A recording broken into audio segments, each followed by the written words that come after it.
we have 3 other agreements out there that we want to get ratified by Congress. I have a really difficult time understanding the logic sometimes by those folks that are opposed to free trade agreements that talk about the growing trade deficit. In this hemisphere, I mean, if you take a look, considering the fact that you got Mexico and Canada in there, but we've got surplus, right. with the countries with which we have free trade agreements. They're good. They open the markets for U.S. export. Our market's already reasonably well open, and for some of these countries, it's totally open. Colombia today can export virtually every product it's got duty-free to the United States, and we face, depending on the product, but duties 15-20%. What's the logic in that? Plus, the Colombians just say, yeah, okay, we're willing to let you get your products in duty-free. Just conclude this agreement.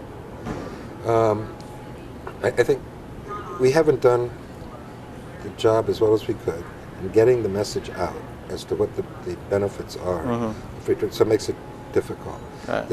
There's some concerns on labor issues related to Colombia. And Mr. Uribe addressed those at this conference, and even Secretary Gutierrez has been very vocal at this conference about promoting what he sees as the benefits of the agreement. It's absolutely right. I mean, the changes in Colombia are remarkable. When you take Medellin, Colombia used to be the kidnap capital of the world. They had more the homicide capital of the world. When you take a look at some of these other parts of the world, to say no, Medellin, Colombia is the worst, not a good picture. Yeah. Today we take congressional delegations down to Medellin. You walk the streets. You go to the restaurants in the evening. It totally changed. It was through really smart practices. And let's give you an example, and I'll get back to answering your question. In Medellin, one of the major problems was that whether you're on the far right or the far left, there were parts of the city that you lived in. And these were pretty inaccessible. I mean, built on mountainsides and so forth. That's not where the jobs are. The jobs are down here. Yeah. So how do you get the people from here to there?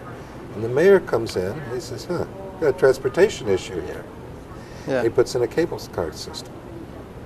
And in the mornings, folks all come down, and they got the buses at the other end, take them to their jobs.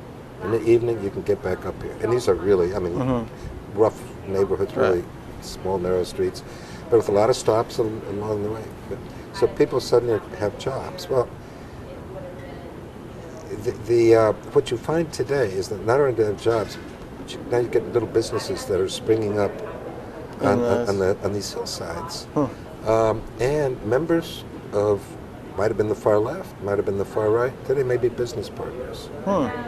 So it's that kind of change. But what do you think about when you think about Colombia? There's this image issue, which may have been accurate, a decade ago, 8 years ago. It doesn't apply today. So that's. But again, we have a problem getting the word out. A lot of people are scared about the issue of trade. Especially in an election year, it seems. And you've got that in there also. So, but President Uribe has done a magnificent job. Does not giving him a free trade agreement strengthen his position and help him do an even better job? I don't think so.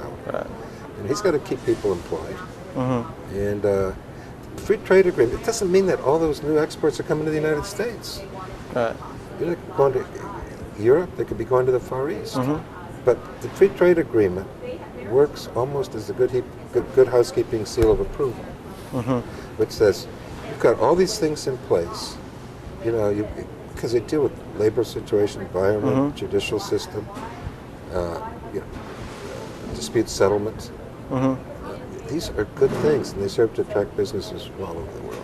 So you see it kind of almost as a symbol that, hey, we're with you, we're behind you. Well, I think if you also, you take the good, the business good in there. And on the other side, take a look at the fact that Colombia is arguably our strongest ally.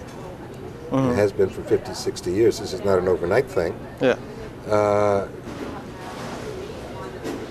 huge support of the United States in the international arena. I have a really difficult time finding the downside.